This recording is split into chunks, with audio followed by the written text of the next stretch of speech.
En la última ocasión, nosotros estuvimos ya indagando con respecto a este entramado complejo que Charles Taylor denomina el oscuro abismo del tiempo. Y habíamos llegado, la última vez, a poner al descubierto este nuevo intento que la ciencia pretende realizar, en tanto propuesta por establecer una explicación literal de la realidad física. Así, continuando entonces con este contenido, podríamos decir que en efecto, como vimos la última ocasión, ¿no?, en tanto la nueva ciencia quiere eliminar los signos, las correspondencias, es decir, la relación con la eternidad, ¿no?, la presencia plena de la trascendencia en el cosmos para conducirnos hacia una explicación literal de la realidad física, podríamos añadir que esto, junto con el énfasis protestante en la Biblia como autoridad última y por lo tanto, ¿no?, reducida a la literalidad de lo escrito, pues desembocó en la supresión del viejo comentario bíblico en múltiples planos. De ahí surge la idea de centrarse en la Biblia principalmente como una crónica de acontecimientos y de tratar de extraer la máxima exactitud de los relatos que allí se encuentran. O sea, ahora los papeles se han invertido. Esto, una de las cosas que ciertamente nos señala, es que en el propio imaginario que aquí se está configurando, la propia noción de autoridad ha cambiado. Por decirlo brevemente, antes la autoridad justo proviene de la presencia viva de Dios que se revela a través de su relato, en este caso de la Biblia. Pero si Dios ha sido desterrado dentro de este marco alternativo de comprensión y ha quedado vacante esa sede de autoridad, sería bastante obvio suponer que entonces la autoridad que ahora ha quedado vacante sea ocupada a su vez por el avance de la ciencia y por ende por sus postulados. Así lo que vemos es una inversión curiosa. Ahora lo que la ciencia quiere es que el relato bíblico cumpla las exigencias mismas que la ciencia ha adoptado. De tal forma que entonces, si no logra satisfacer las demandas explícitas de exactitud, de explicación, etcétera, el relato de entrada quedaría descartado, que de hecho fue una de las cosas que se intentaron. Pero no habría que perder de vista que como que la fuerza fundamental que está operando en este caso es justamente ese puesto vacante de autoridad. Es el relato. Es el relato. ¿El relato? O sea, la manera en la cual se presentaba toda una comprensión cabal del mundo.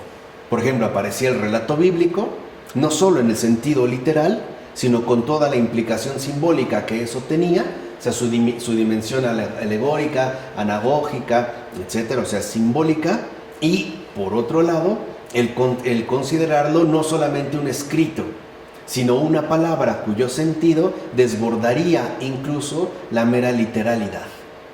Pero, como dice Taylor, con el énfasis protestante de la Biblia como autoridad última, entonces todo tendría que ser respondido a partir de la propia letra escrita de la Biblia. De tal forma que de entrada ya se había como reducido, ¿no?, el campo fundamental de comprensión en relación con la Biblia. Había pues ya ahí como una alteración fundamental. Lo que realmente me parece que es importante destacar en este caso es, bueno, ¿quién entonces tiene la autoridad para determinar lo que es cierto de lo que no es cierto? El terreno lo fue ganando cada vez más la ciencia, como hasta la fecha, ¿no?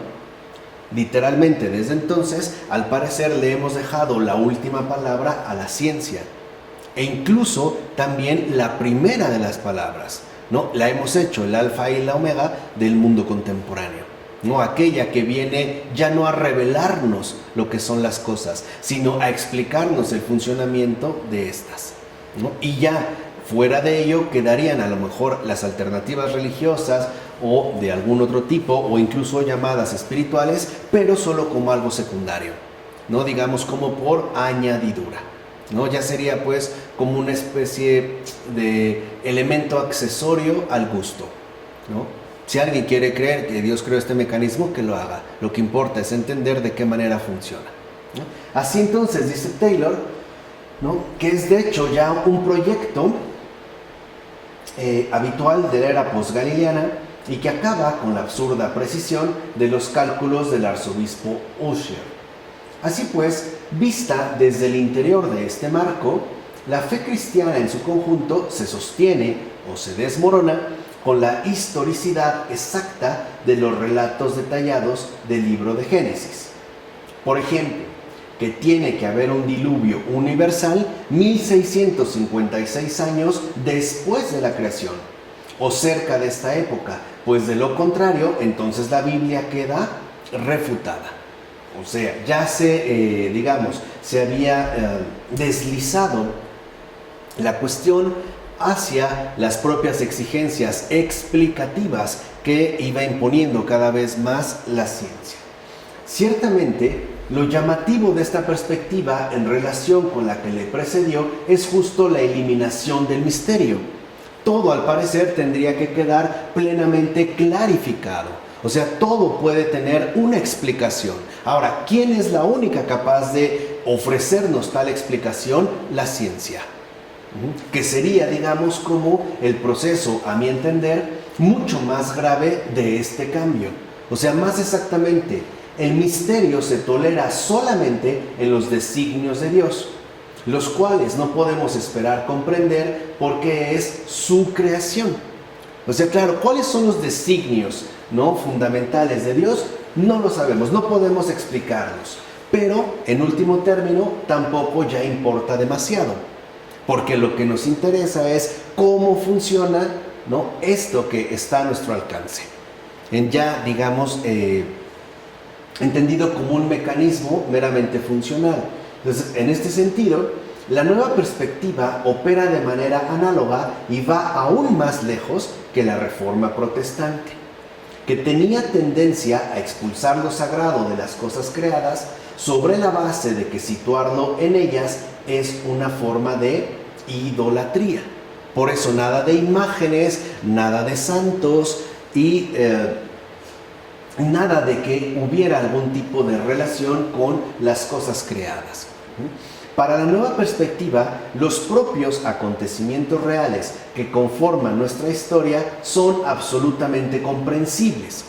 De hecho, vivimos incluso en estos tiempos con esta especie de convicción, que si algo, por ejemplo, nos resulta todavía incomprensible, es porque no hemos alcanzado el nivel científico adecuado para obtener la respuesta.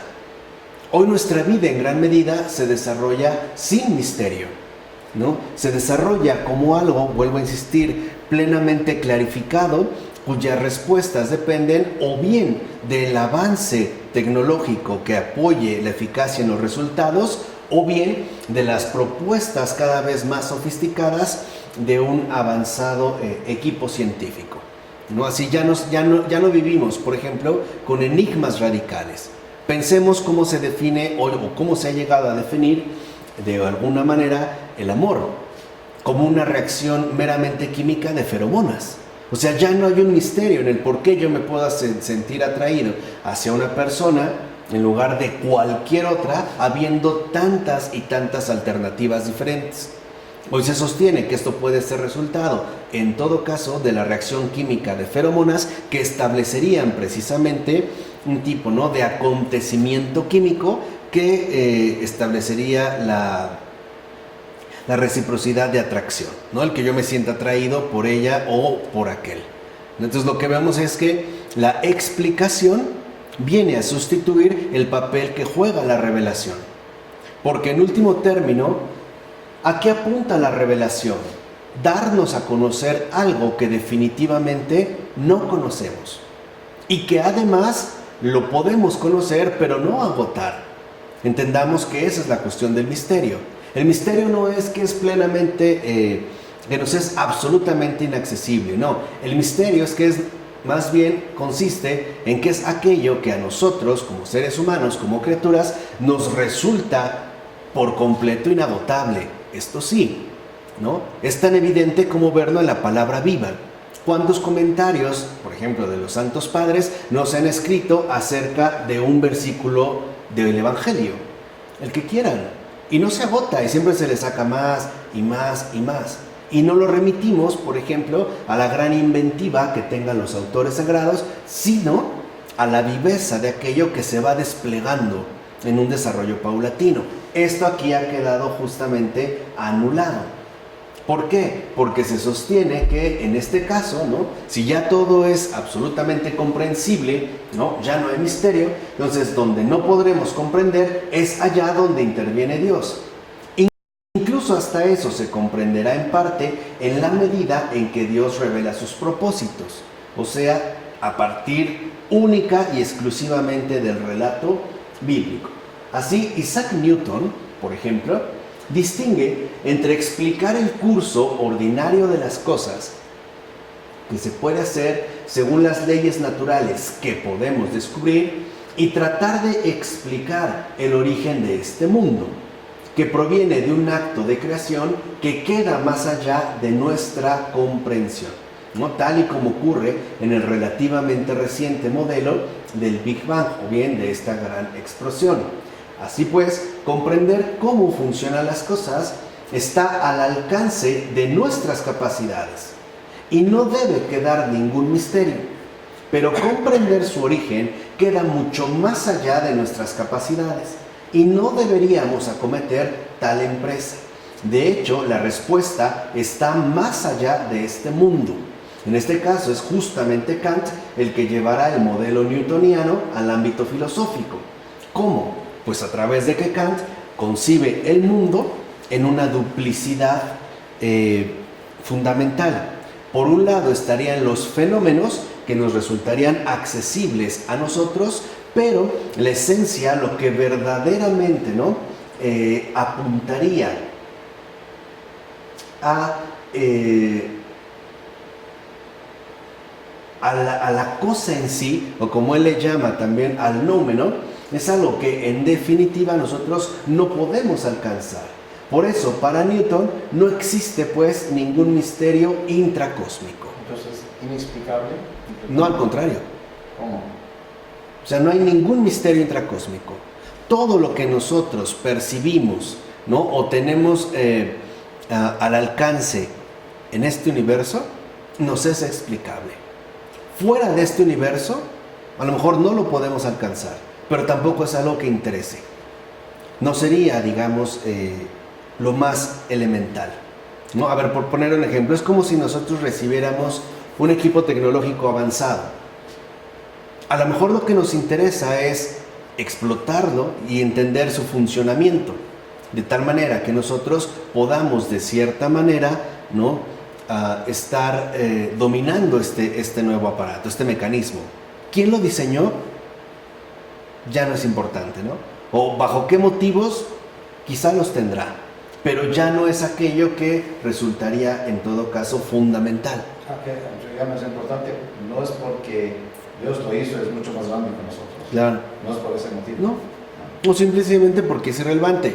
Justo en el caso de Newton, no existe ya ningún misterio intracósmico. O sea, todo lo que exista en el universo puede ser explicado, tarde o temprano, y que de hecho es el afán científico que se ha seguido manteniendo hasta estos tiempos, ¿no? Al interior.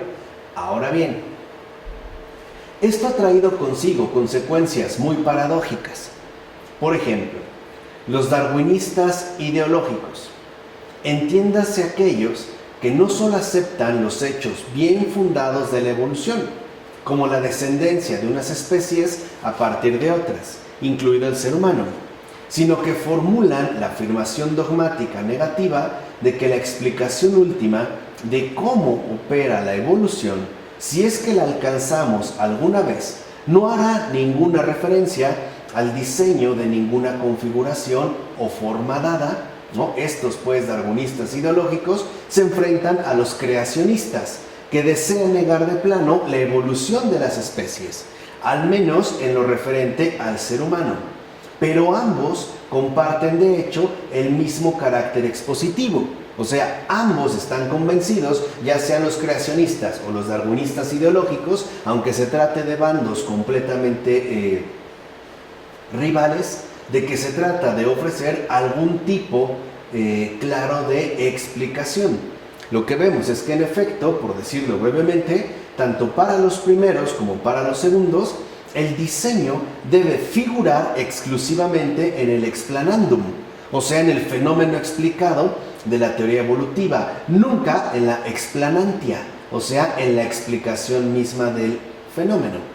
Y así, el misterio intracósmico está rigurosamente prohibido en ambos mandos. Digamos que lo que Dios hizo, hecho está. Ahora nosotros nos vamos a concentrar en aquello de lo cual tenemos una verdadera evidencia, es decir, un hecho netamente fáctico, un hecho netamente visible. Y a eso es precisamente a lo que nosotros nos vamos a atener. Es como llevar la discusión al terreno previamente ganado. ¿Cuál es este terreno? La inmanencia. Recuerden que esta no es una de las insistencias de Taylor, el marco inmanente en el cual nosotros nos movemos. Hoy es bastante común, por ejemplo, cuando una persona pregunta acerca de algo, lo que fuera, ¿no? A lo mejor, ¿por qué murió? Y una persona le dice, bueno, pues es que tal vez sea la voluntad de Dios. Dice, no me hables de Dios. ¿Por qué? Porque dentro del imaginario contemporáneo, ¿no? Ya no hay ningún, y no tiene por qué haber ningún tipo de misterio intracósmico, que es justamente lo que en este caso se anula.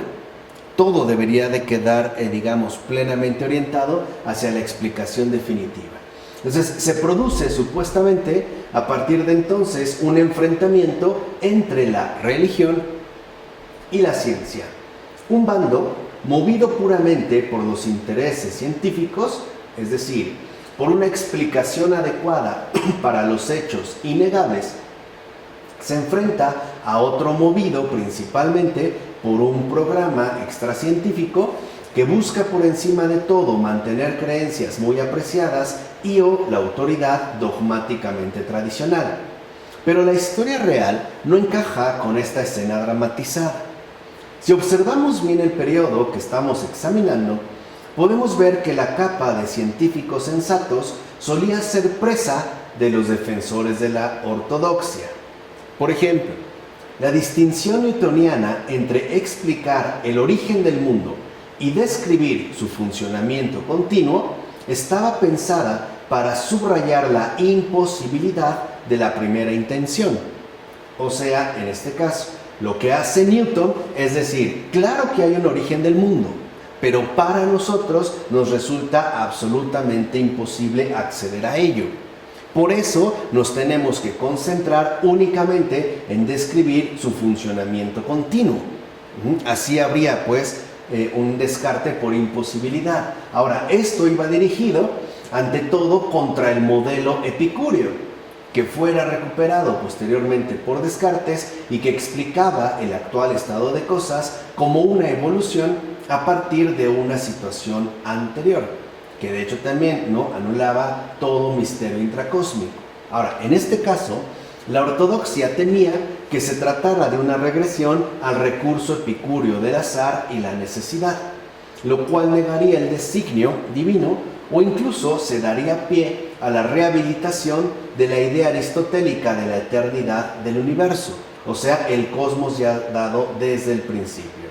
No obstante, muchos afirmaban que esa era justamente la causa de la ciencia.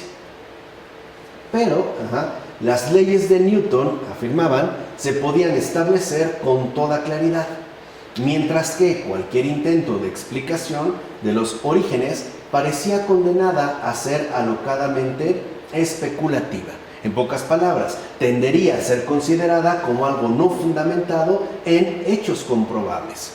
Ahora, todo aquel que se comprometiera con tal intento estaba intentando deducir el mundo, es decir, construir hipótesis, justo lo que los científicos con espíritu newtoniano trataban de evitar a toda costa.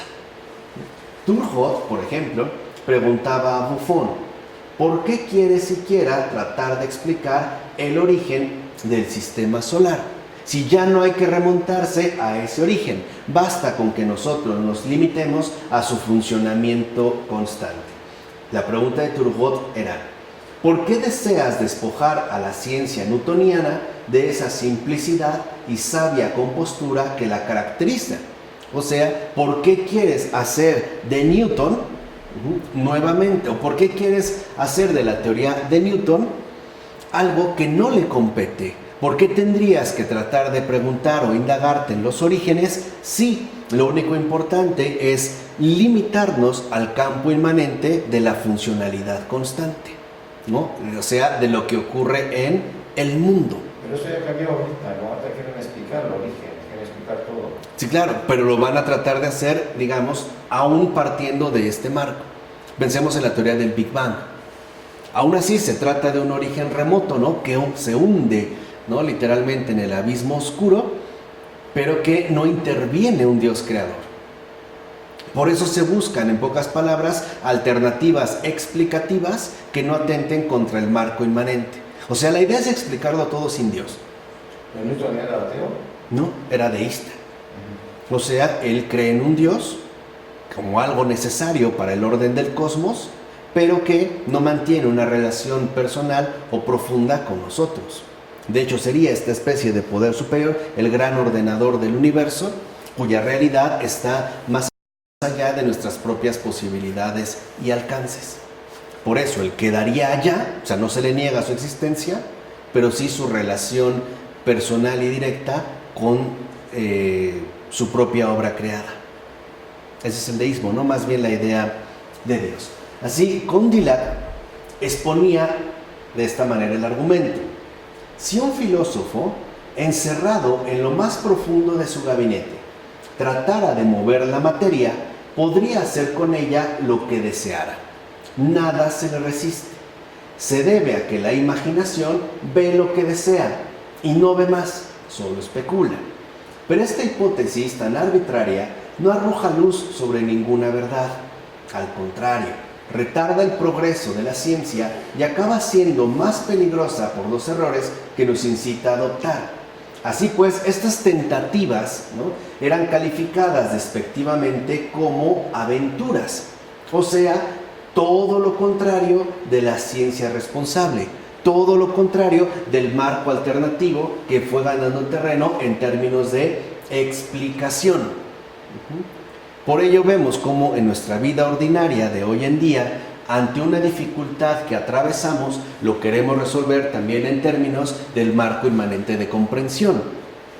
Por ejemplo, en una situación quizá a la persona lo que menos se le ocurriría, ¿no?, ante una situación difícil sería rezar. Más bien lo que trataría es de explicar su situación y encontrar una situación que estuviera a su alcance. Porque nosotros vivimos bajo el marco referencial de lo inmediato, del aquí y el ahora, o sea, bajo el predominio cada vez más marcado de la inmanencia, o sea, del marco inmanente. Ahora, pero esto significa entonces que Newton, Turgot, Condillac y demás eran los únicos movidos puramente por los intereses de la ciencia, mientras que sus adversarios tenían otro programa adicional. Ciertamente no. Significa más bien que los motivos de todo el mundo estaban mezclados, o mejor dicho, por decirlo en pocas palabras, que el puro amor a la verdad, sin ningún tipo de creencia defendida apasionadamente, es una realidad de otro universo, o sea, no del nuestro. Involucraría entonces este puro amor a la verdad como algo que supera y desborda nuestras propias limitaciones o nuestros propios parámetros, ¿no?, en este caso de explicación.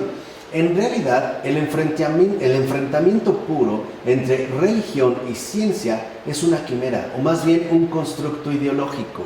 No es algo que se haya producido. En efecto, hay una batalla entre pensadores con programas complejos y de múltiples capas y densidades, que es la razón por la que la historia real parece más bien, ¿no?, tan confusa y caótica a la luz de la confrontación ideal. O sea, las cosas no son tan simples como se suele suponer. Pensemos, por ejemplo, en Thomas Burnet, el autor de la teoría sagrada de la Tierra de finales del siglo XVII, pues en muchos sentidos era un deísta dispuesto a enmendar el relato bíblico, pero además creía que podía recoger en una explicación científica las principales líneas de la historia, la creación, el diluvio e incluso la llegada del Apocalipsis. Pero esto significaba que presentaba nuestro mundo no como algo surgido de la mano de Dios a partir del acto creador, sino que dicho mundo era más bien una versión frustrada del original que había sido devastado por el diluvio. Así pues, habría algo así como dos creaciones. La creación original, que partiría del acto creador, ante el cual, nosotros no tendríamos acceso, y esta otra creación que surgiría a partir del diluvio, es decir, una creación postdiluviana. Diría, entonces a partir de ella sí podríamos empezar a establecer este tipo de explicación científica. De todas maneras, la creación originaria simple y sencillamente estaría fuera de nuestro alcance. O sea, en otras palabras, en el curso del establecimiento de las principales líneas de la historia judeocristiana explicada, Burnett rompió con la imagen de un mundo fijo e invariable y dio un enorme salto en dirección a una historia evolutiva, a partir de la cual nuestro mundo actual debió de haber emergido. Y en todo caso, Burnett no se sitúa sin más en uno o en otro bando de la confrontación entre creacionistas y evolucionistas. De hecho, para él no habría realmente un conflicto insuperable entre una y otra postura. En otro sentido, se puede decir, por ejemplo, lo mismo de Vico, de Giambattista Vico, ya que él estaba movido por la preocupación ortodoxa por desacreditar las cronologías de los chinos, los caldeos, etcétera, que arrojaban dudas sobre el relato bíblico, ¿no? ¿Cuál fue su solución?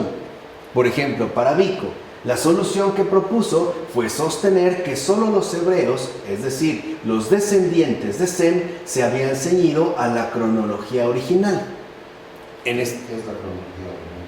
Sí, o sea, realmente a la cronología que establece el relato bíblico. ¿Por qué? Porque las otras cronologías, chinas, persas, etcétera, no encajarían con este relato. Entonces tratan de buscar, marcos explicativos o alternativas explicativas que no atenten contra la primacía, por ejemplo, del relato bíblico. Entonces sostiene Vico que los demás hijos de Noé habían sufrido una regresión catastrófica, o sea, habían retrocedido a un estadio animal, a partir de la cual reconstruyeron la civilización, pero inevitablemente depositando mucha confianza en el mito, incluidas, por supuesto, sus fabulosas cronologías. Entonces, una vez más, Vico no puede ser catalogado en ninguno de los dos bandos.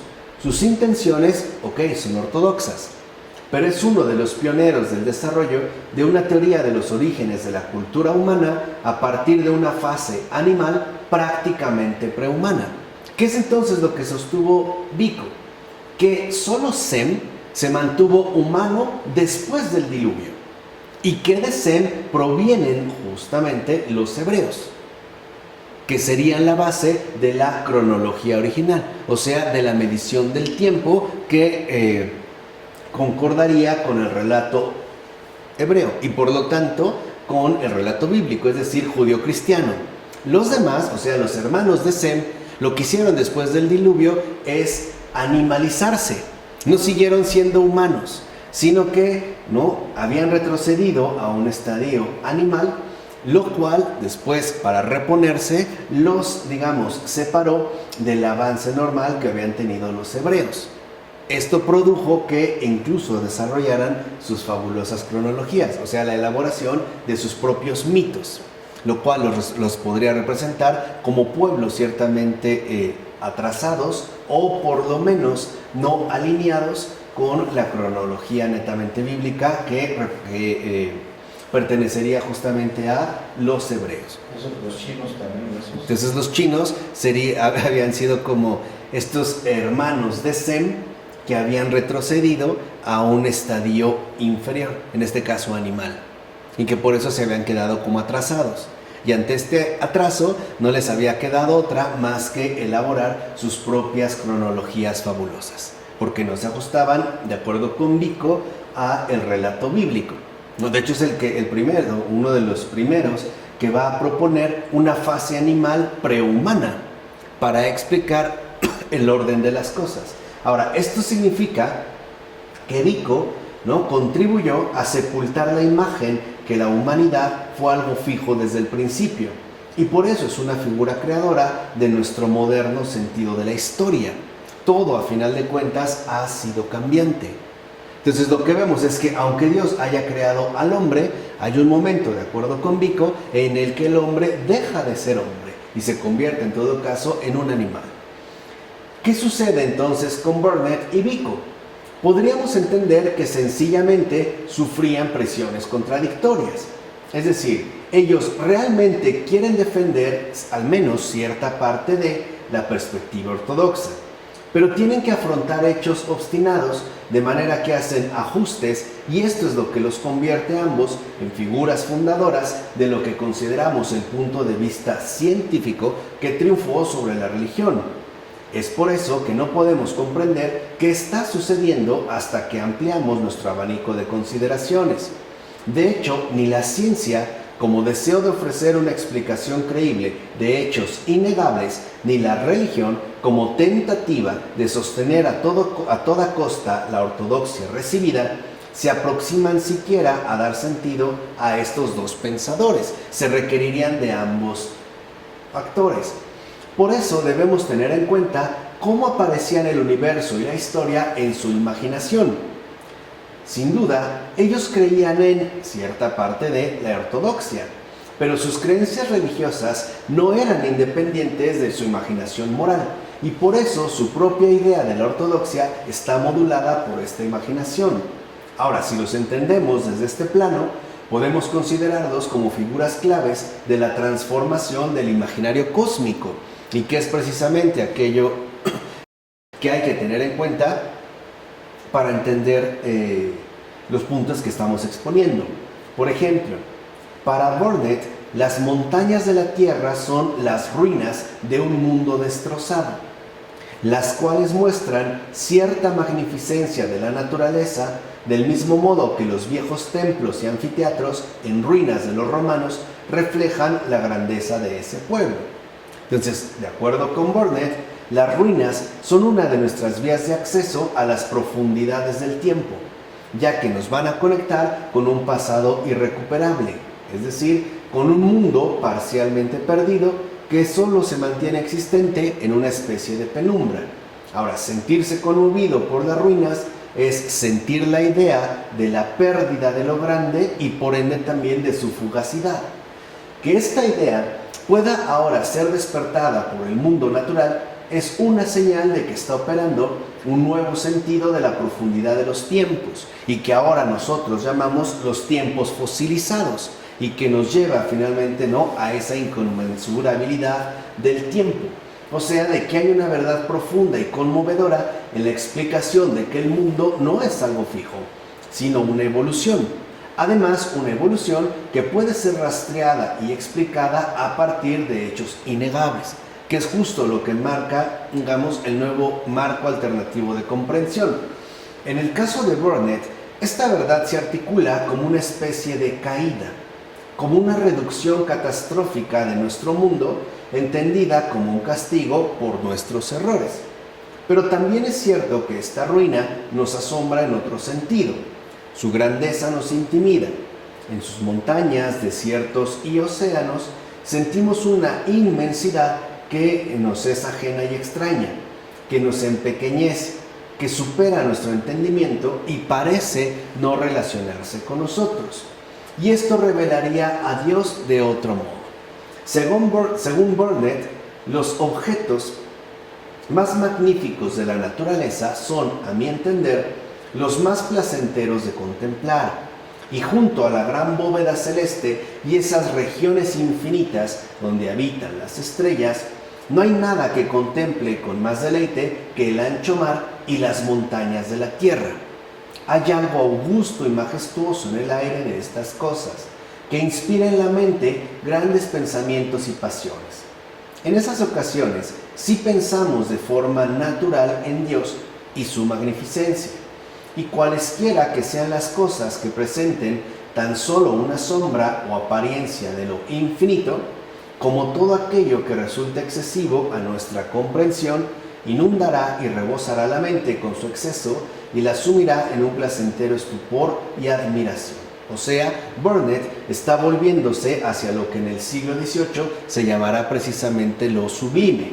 Ahora, Vico, por su parte, vimos que abre un espacio para una explicación del ascenso de los seres humanos desde lo animal hasta lo humano. Aquí estamos en el terreno para una nueva interpretación de la providencia, capaz de guiar a estas criaturas ciegas a través de sus limitadas pasiones hasta devolverlos a la senda de la humanidad y la civilización. En este caso, o sea, de acuerdo ahora con el planteamiento que realiza Vico, el mundo de las naciones gentiles recuperó su orden porque, según él, algunos hombres bestiales fueron educados mediante un determinado sentido o instinto humano. Vico ciertamente está intentando reconstruir el génesis de la humanidad desde nuestra inferior naturaleza, algo que tal vez no pueda ser comprendido plenamente jamás, y sin duda no puede ser siquiera captado si insistimos en buscar una explicación racionalista de la acción humana. Por eso tendría que apelarse a una intervención providencialista.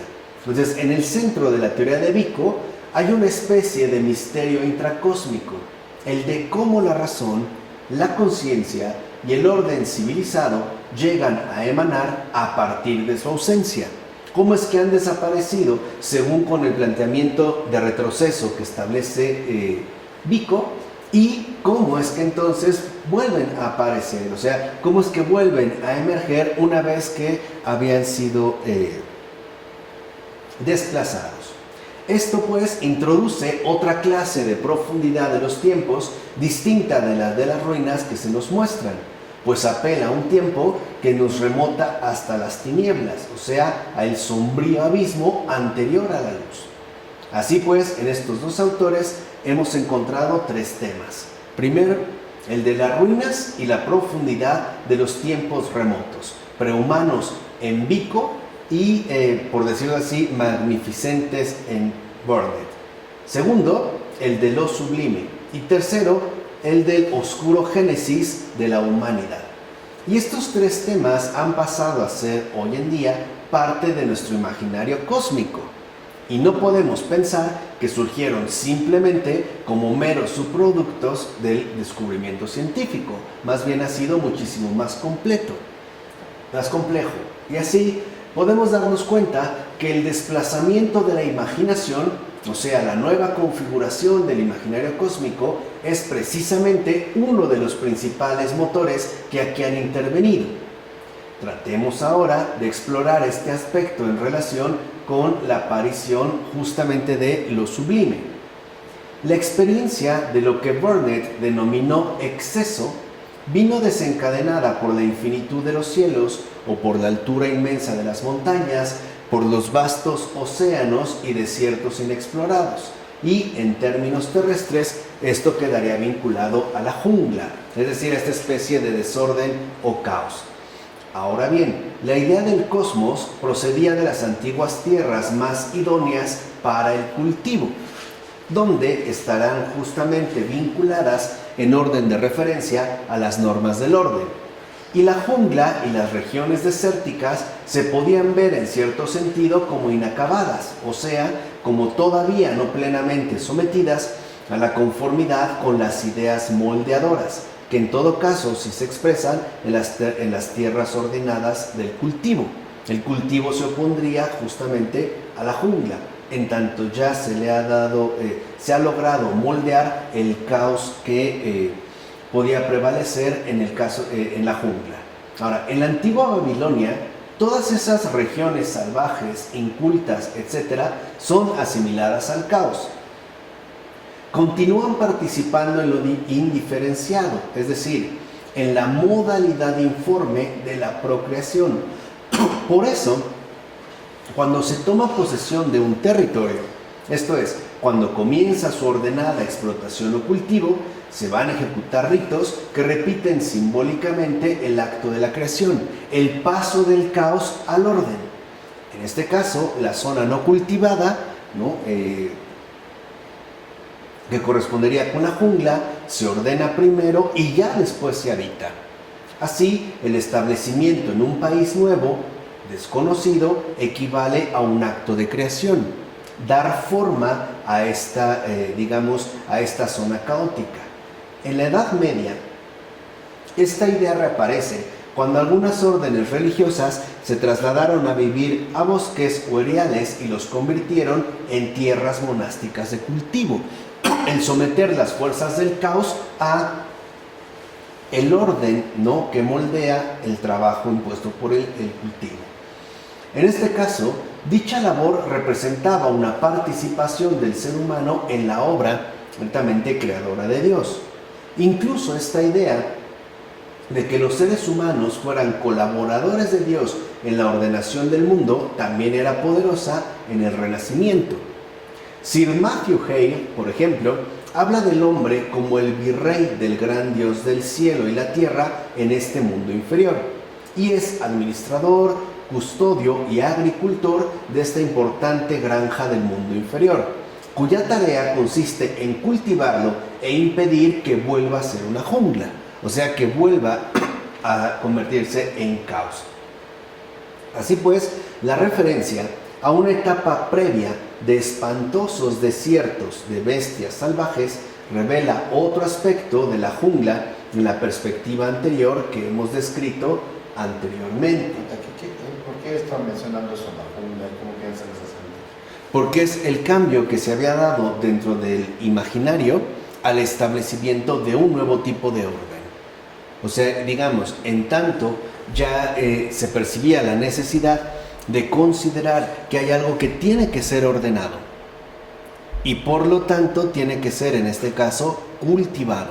La jungla como una zona caótica en donde habría que imponer un cierto orden y por lo tanto marcarlo ya, digamos, con una especie de regularidad que remitiría, en último término, a este gesto también creativo que Dios mismo le ha encargado al ser humano, el poner orden, e incluso cuidar para que esto no se volviera a convertir pues, en algo caótico, ¿no? ¿Y esto qué efecto tiene la religión? Con respecto, digamos, al marco que ahorita estábamos mencionando, al hecho de que se ha considerado que digamos, imponer orden a las cosas ya no tiene que vincularse necesariamente con un vestigio divino. O sea, ya no hay una colaboración con Dios, sino un sometimiento de aquello que nosotros podemos ciertamente controlar, como un afán, digamos, en este caso de dominio, ¿no? Entonces se considera que no solo está inacabada, sino que también, por ejemplo, era morada de fuerzas peligrosas, de bestias, por supuesto, pero también de la bestialidad que encarnan y, por tanto, sede de demonios y espíritus malignos. O sea, no solo era una cuestión meramente agrícola, también representaba una necesidad mayor. Entonces, en este sentido, la jungla, ese mundo inferior del que habla Hale, reflejaba no solo incompletitud, sino incluso el pecado original. No solo un proyecto adicional en el plan de Dios, sino una oposición a él. Por eso, desde esta perspectiva, el poder del santo monje en el desierto aparece no en el hecho de que lo transforma, sino en que es capaz de domar a las bestias salvajes y toda forma de bestialidad, incluso demoníaca. De hecho, las vidas de santos están llenas de relatos semejantes de anacoretas trabando amistad con animales peligrosos, por ejemplo San Jerónimo o San Francisco de Asís, e incluso doblegando demonios salvajes, como ocurre por ejemplo con San Antonio Abad. Pero la idea de que los desiertos son morada de demonios no es simplemente una idea cristiana. Los antiguos situaban al dios Pan, a los sátiros y a los centauros en lugares desérticos. Pero para los cristianos el desierto tiene un doble significado. El desierto, situado a cierta distancia del terreno cultivado y la sociedad que allí reina, es el lugar donde se puede encontrar a Dios. O sea, digamos como el espacio particular y privilegiado en el cual uno se puede encontrar con Dios por el distanciamiento con respecto a todo lo demás. Vemos como el pueblo de Israel, por ejemplo, fue expulsado de Egipto para que pudiera aprender a adorar a Dios en el desierto. O sea, adorarlo bajo toda forma de tentación, como permanecer fieles a Él. Y Cristo, después de ser bautizado, también pasa 40 días en el desierto. Este último acontecimiento muestra la doble significación, porque Cristo en su retiro fue tentado por el diablo. Y escapar de los confines del orden absolutamente humano puede ser una buena situación para encontrar a Dios, aunque el propio acto nos exponga a toda clase de fuerzas destructivas y luchas con los demonios. Así pues, informe y demoníaco, estos son los significados del desierto y la jungla en este marco de las ideas del cosmos dentro de la cristiandad. Por tanto, no debe sorprendernos que las primeras reacciones ante la apertura del cosmos hacia un universo infinito incluyeran espanto y temor, porque era, otra vez, dirigirse hacia una zona que escapaba al orden establecido y por tanto exponerse a lo informe, ¿no?, a lo inconmensurable y por ende también a aquello que se desbordaba incluso hacia lo demoníaco. Por eso Kepler expresa, ¿no?, su espanto secreto y oculto ante el espacio infinito de Giordano Bruno, donde nos sentimos perdidos. Ahora, ¿cómo cambiaron las cosas? ¿Cómo pasó lo sublime a ser una de las categorías centrales de la estética del siglo XVIII? Lo que podemos decir es que el desplazamiento no se produjo directamente ni de manera instantánea. ¿Cómo es que realmente cambiaron las cosas? Es aquello que nosotros intentaremos abordar en la siguiente ocasión. Gracias.